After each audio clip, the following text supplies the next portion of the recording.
guys! Today I'm going to review Die Screaming Marianne. Did you fornicate with Marianne? Balls.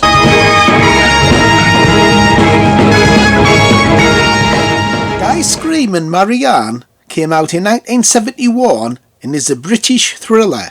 It was produced and directed by Pete Walker. The film runs 99 minutes and only cost £60,000 to make. It was filmed in London and Portugal.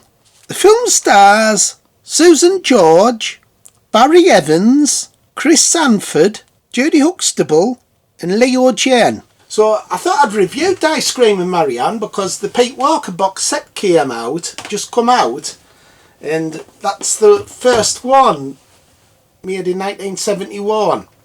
So I thought I'd give it a good review today.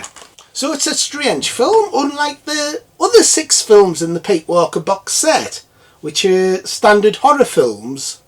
This one's a straight thriller. After her parents get a divorce, a girl, played by Susan George, is separated from her father and stepsister. Things change when the mother dies and the girl inherits a huge fortune and documents that can incriminate her father. So her father knows that she's got these documents and he's kind of like a gangster and he's wanting them. But the film's like a mystery, so I'll not get into spoilers or anything because the fun of this film's wondering what's going to happen next. And Susan George is excellent in this film. Susan George was a very popular actress and she starred in a lot of my favourite films. Not only in 1971 did she make Die Screaming Marianne, but the same year she did Straw Dogs and Fright.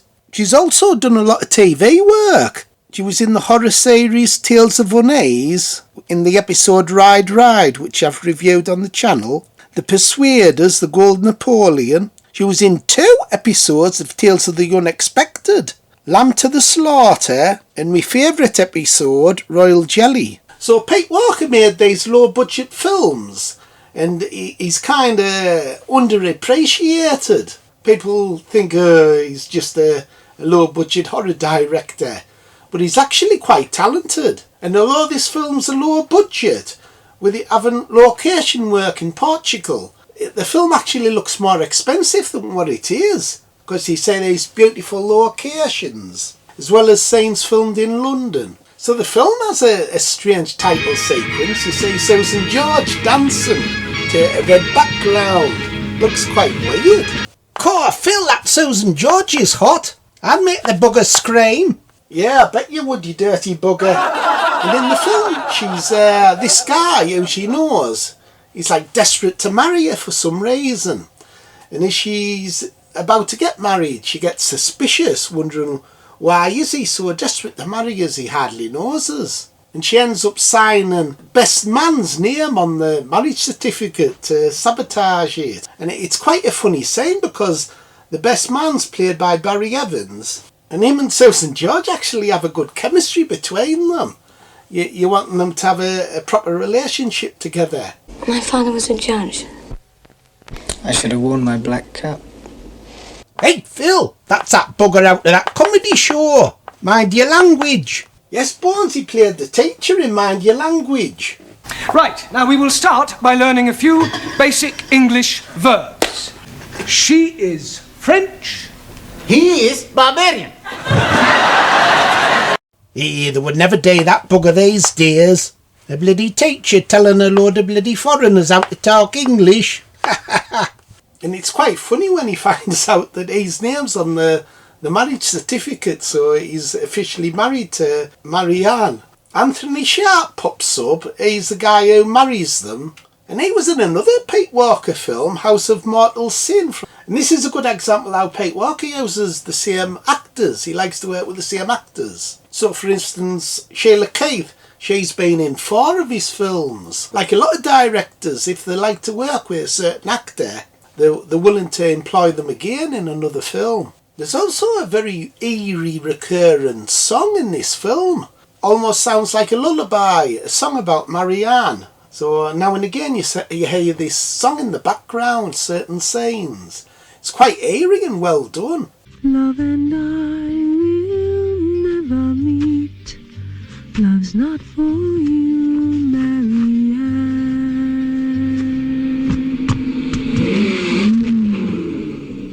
So there's some sinister characters in this film. Marianne's father and a stepsister.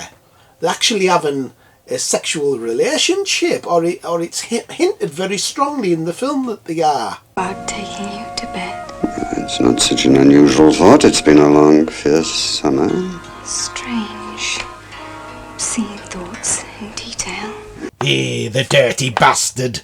Gang his own bloody stepdaughter. I've seen out so bloody like the bugger in me life. It's only a film, Bones. He didn't really go with his stepdaughter, you know. So this film's very much in the thriller genre. And it reminds me of early Dario Argento. Even though this isn't a giallo film. Almost got the same kind of atmosphere as them films, where you know something's going to happen. There's a great suspense scene involving a sauna, where Marianne's trapped inside it. Isn't this hot enough? Try it as long as you can take it. It's good for you. Not very tough, are you? So I thought Susan George gave a brilliant performance in this film. She made some great stuff in 1971. This and Straw Dogs and Fright, all in the same year.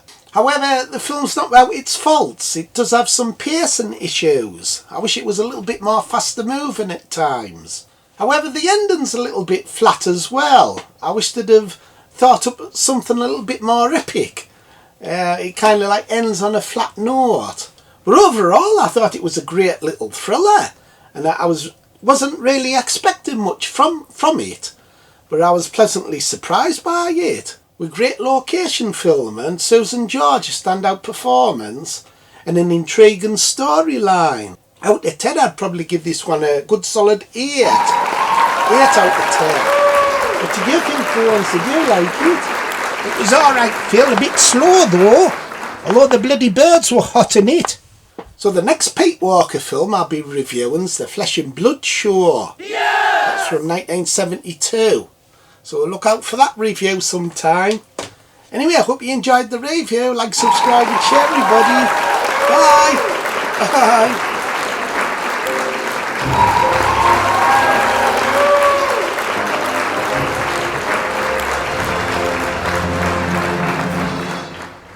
But wait till you're ready. I won't be going anywhere. You're unemployed. Yes, please. Only 1 day a week I'm working. What do you do then? I'm going to the unemployment exchange.